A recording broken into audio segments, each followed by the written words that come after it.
Hello students, welcome to EPG Pathashala.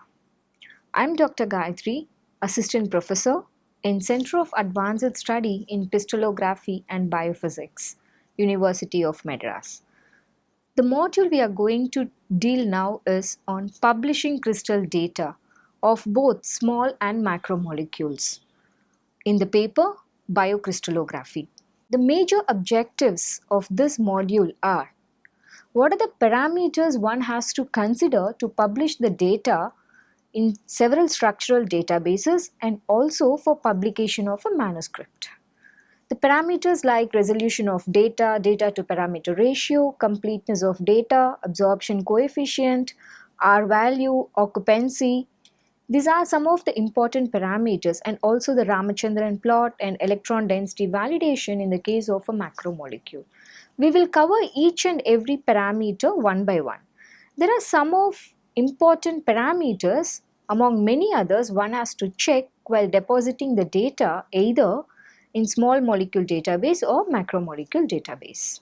There are several journals available to publish the crystal structures of small and macromolecules. International Union of Crystallography has its own set of journals called Acta Crystallographica, varying from section A to F, which are devoted to the theoretical crystallography, small molecule structure determinations, crystallization communications, detailed analysis of novel small and macromolecular crystal structures, and also they have a dedicated journals which uses the synchrotron radiation in structure determination. The parameter we are going to see the first is the resolution of data. It is a measure of the distance that indicates how well two adjacent atoms can be differentiated in a three-dimensional space. If two atoms are closer than this distance, then their electron clouds appear as a combined blob instead of appearing as two different blobs. In other words, the resolution is the smallest distance between the crystal lattice planes that is resolved in a diffraction pattern. Higher is a resolution means lower the numeric value, but higher is the quality of the data. In other words, one can say lower the resolution, higher will be the numeric value and lower will be the quality of data. There is always an inverse relationship between the quality of the structure and the resolution parameter. At higher resolutions, more reflection data sets will be collected. The number of reflections increases with the inverse cube of the resolution parameter. At atomic resolution, there is no overlap of electron density contour. Every atom will have its own electron density contour. With present-day technology, data collection is possible beyond atomic resolution also. For example, the data of rubredoxin, which is a small protein, the data has been collected at subatomic resolution level. Now let's see what is data to parameter ratio means. It is the ratio of the number of reflections to the number of parameters that needs to be refined. This ratio tells how well the structure has to be solved and refined. Higher the value of this ratio means the quality of the model is much better. In the case of an isotropic refinement, there are three positional coordinates and one thermal displacement parameter needs to be refined. In the case of an anisotropic refinement, in addition to three positional parameters, every atom will have 6 displacement parameters in x, y, z direction and along x, y, y, z and zx planes. In addition to these parameters, a scale factor must also be refined. What one measures from the diffraction experiment is a relative intensity, whereas there is another intensity termed as absolute intensity, which is a theoretical value, and there is always these two intensities are related by a scale factor.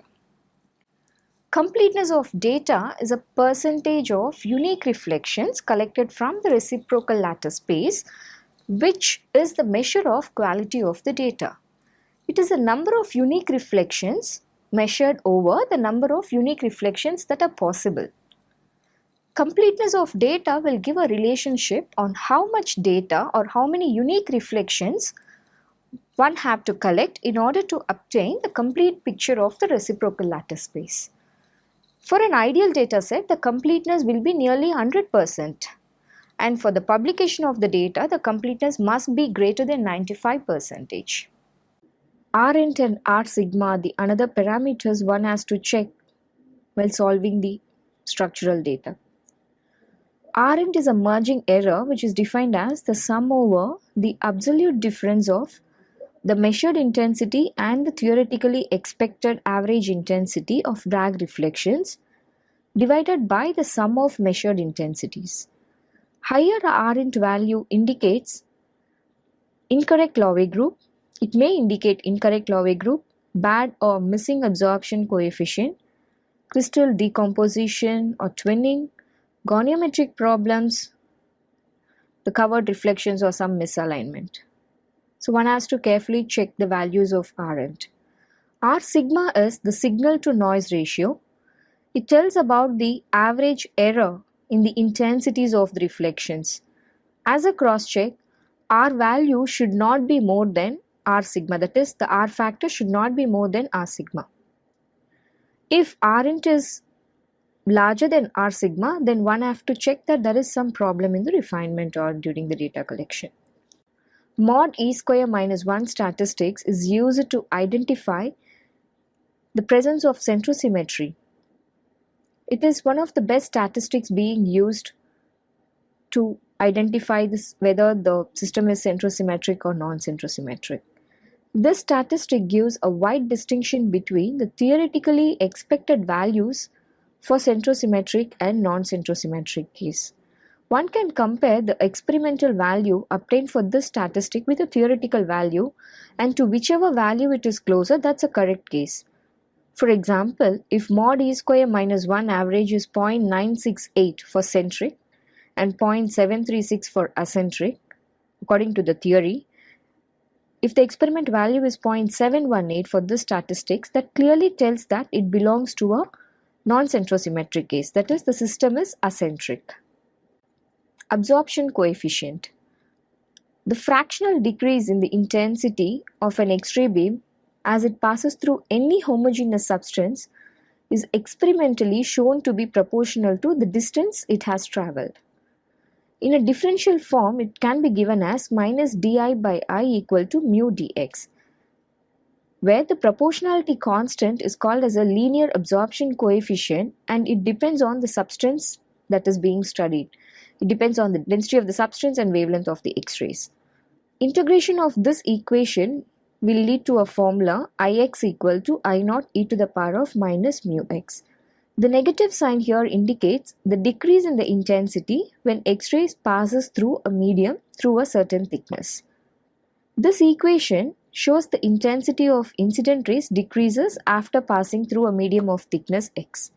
If mu x is greater than 1, absorption correction has to be applied. Systematic absences means there are certain set of reflections that are absent due to the presence of certain symmetry operations.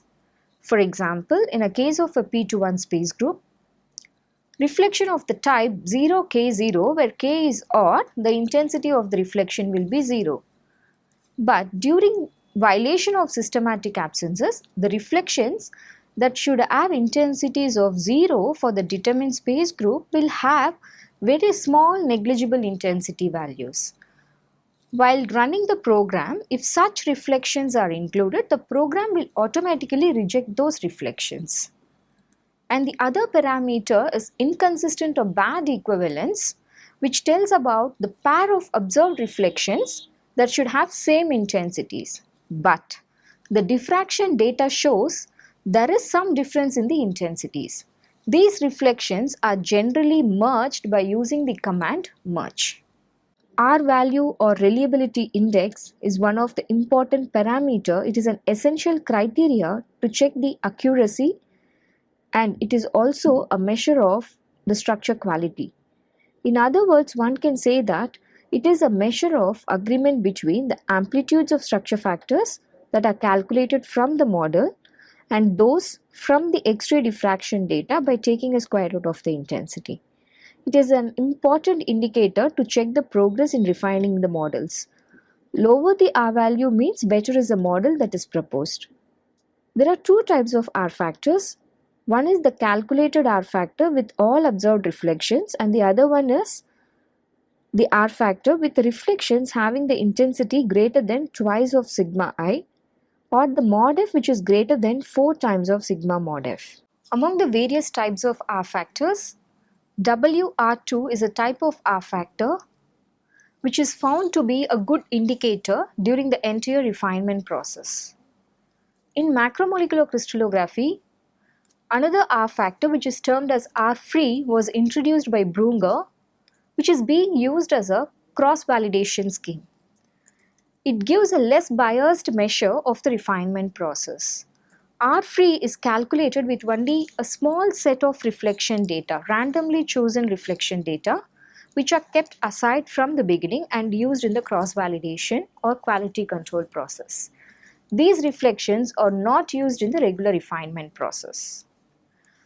Upon comparing the values of R factor and R free, one can actually estimate the quality of the model and the data, and also the extent to which one has overfitted the data. Generally, the R factor and R free differ by approximately 5%. R factor tells about how well the model at any stage of refinement predicts the entire data set that produced the model, and R free measures how well the current atomic model predicts a subset of measured reflection intensities that were not included in the refinement. Weighted R factor. This is again another parameter to check or to track the least squares refinement and also to monitor the convergence of the refinement. In this equation, the y can be f or f square or I. The value of weighted R factor is nearly 3 times the value of R factor.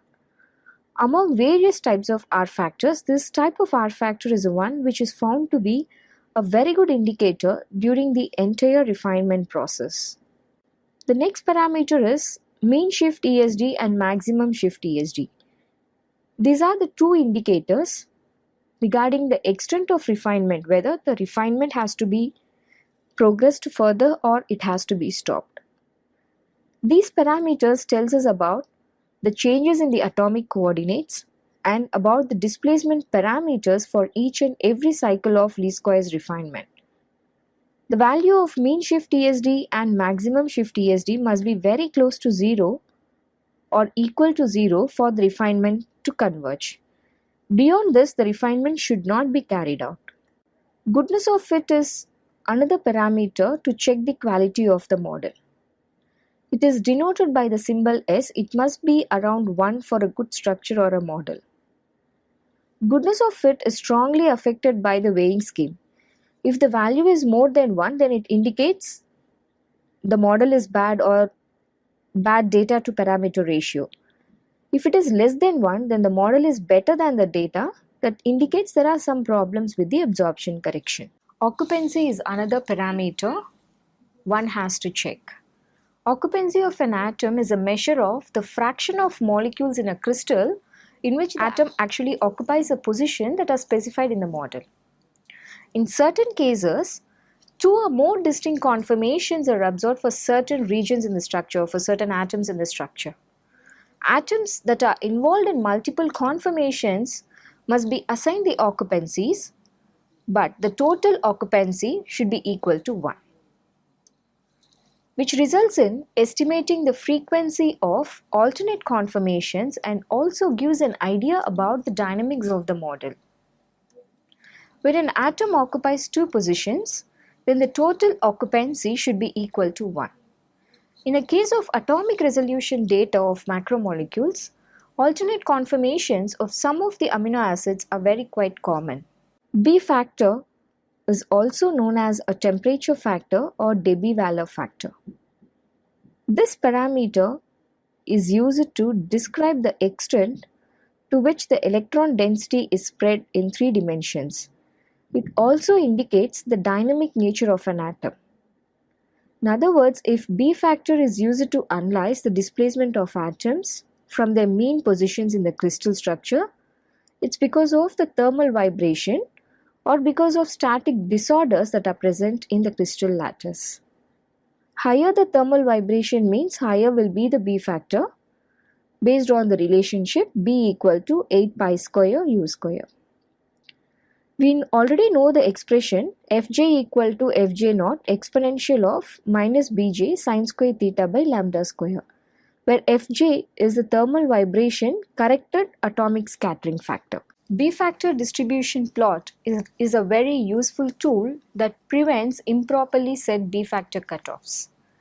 Refinement programs depend largely on the less trained B factor as a means to correct other problems that are not parameterized in the model, and the individual B factors are also absorbed in scaling anomalies, uncorrected anisotropy, and similar other problems.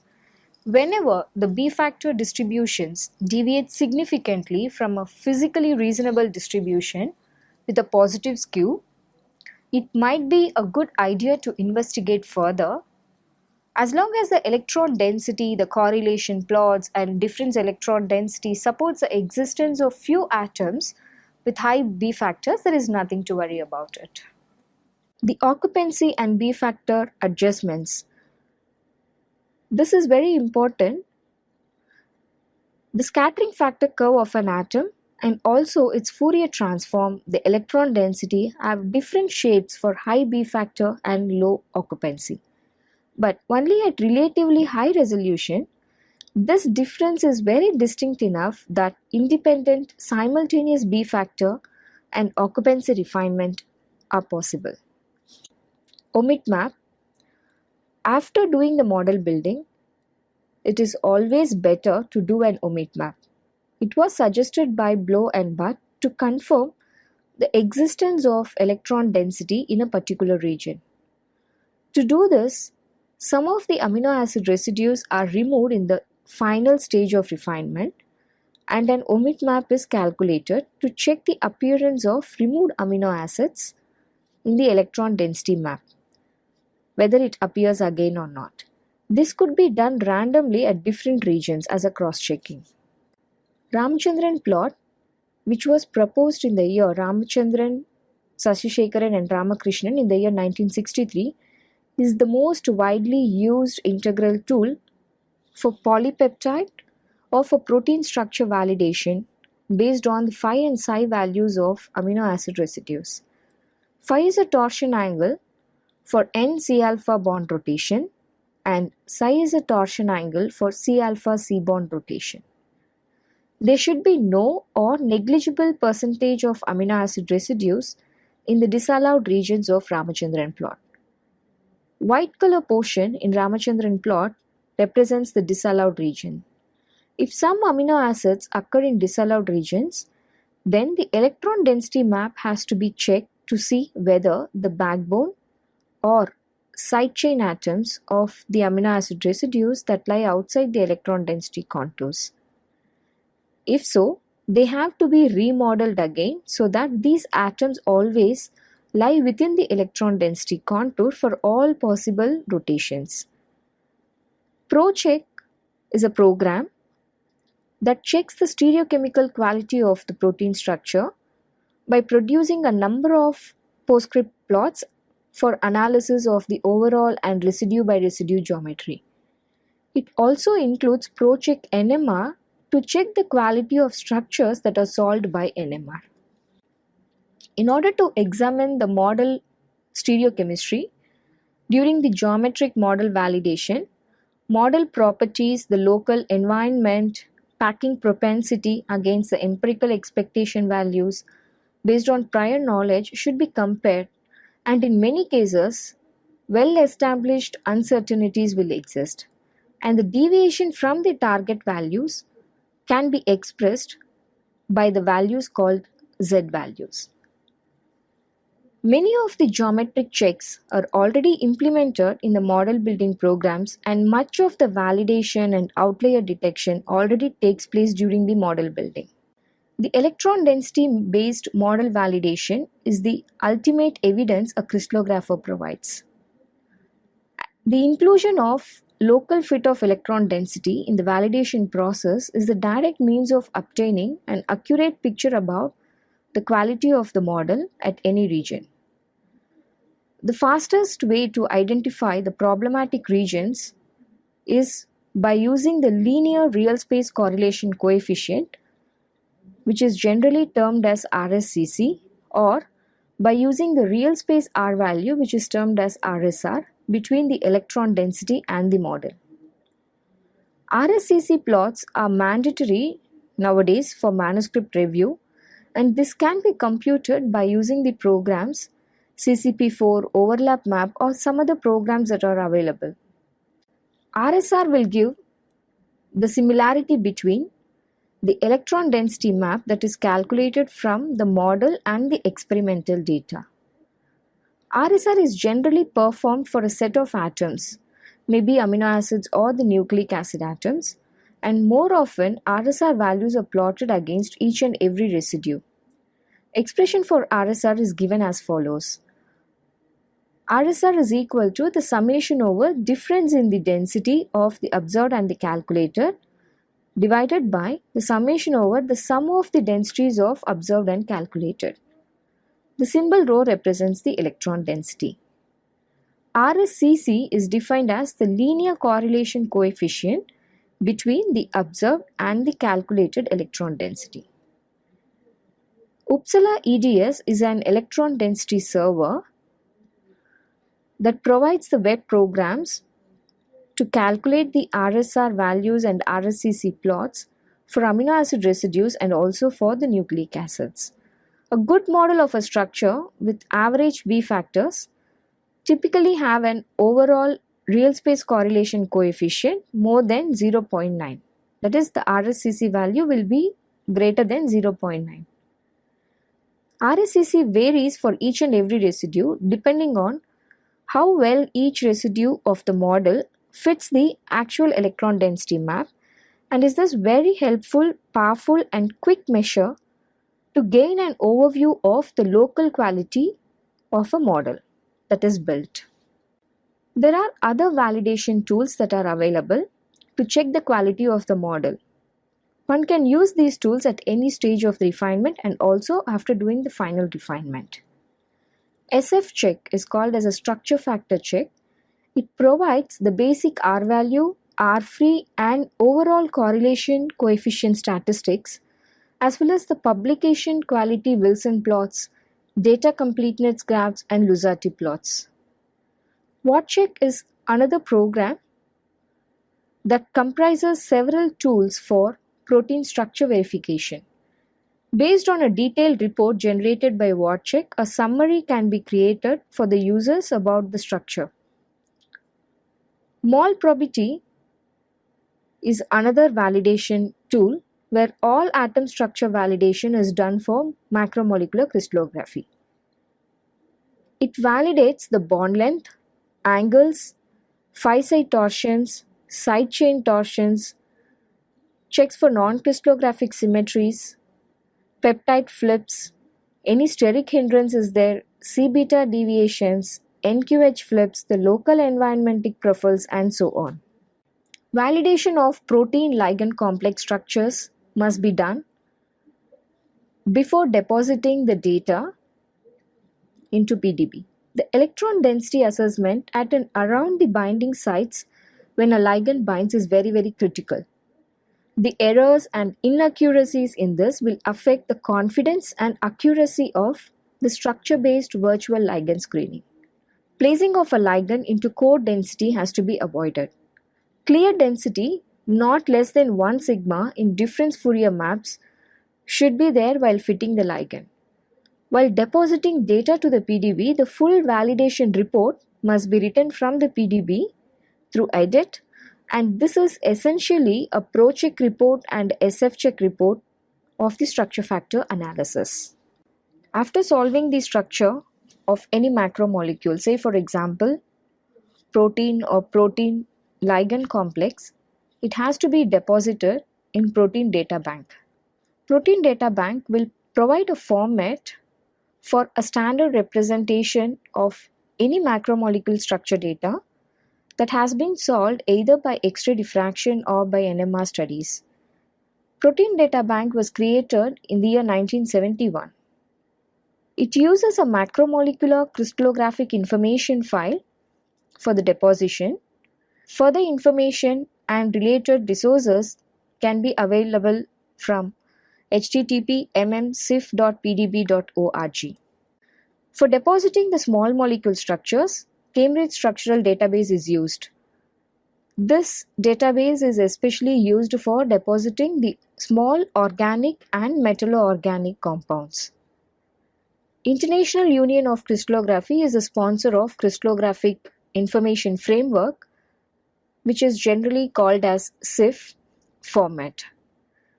The acronym CIF format is used for both the crystallographic information file and also for the exchange of the data. There are certain rules that one has to follow, or the certain rules to be followed. What are the terms have to be included in the CSD, or what data has to be included in the CSD.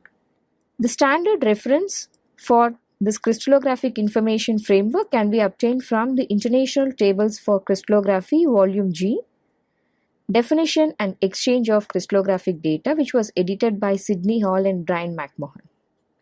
These are certain conditions, or certain parameters one has to check while generating the crystal structure report. Data collection. What is the source used for data collection? The source of the sample, and what are the conditions for crystallization? The appearance of the crystal, that is the color of the crystal, the dimension of the crystal, the molecular weight and formula weight. What are the unit cell parameters?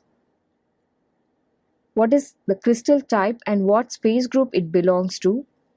And one also has to give the details about the absorption coefficient and what instrument has been used for data collection and at what temperature the data has been collected, and what are the methods that used for solving the structure and also for refining the models.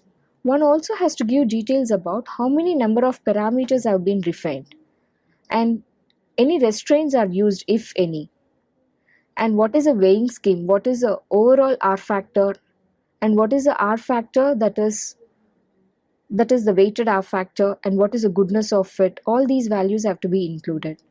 Maximum and minimum of the final difference electron density also must be given. Positional parameters and isotropic or anisotropic parameters have also to be included.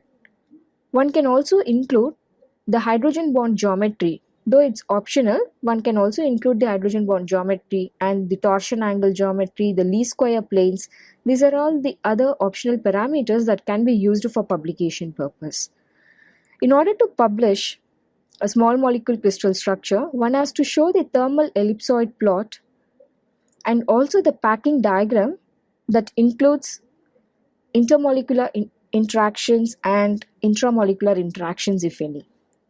And before depositing in a Cambridge Structural Database, International Union of Crystallography has certain checkpoints where you have to deposit the data or submit the CIF file to check any error is present in the data or in the model.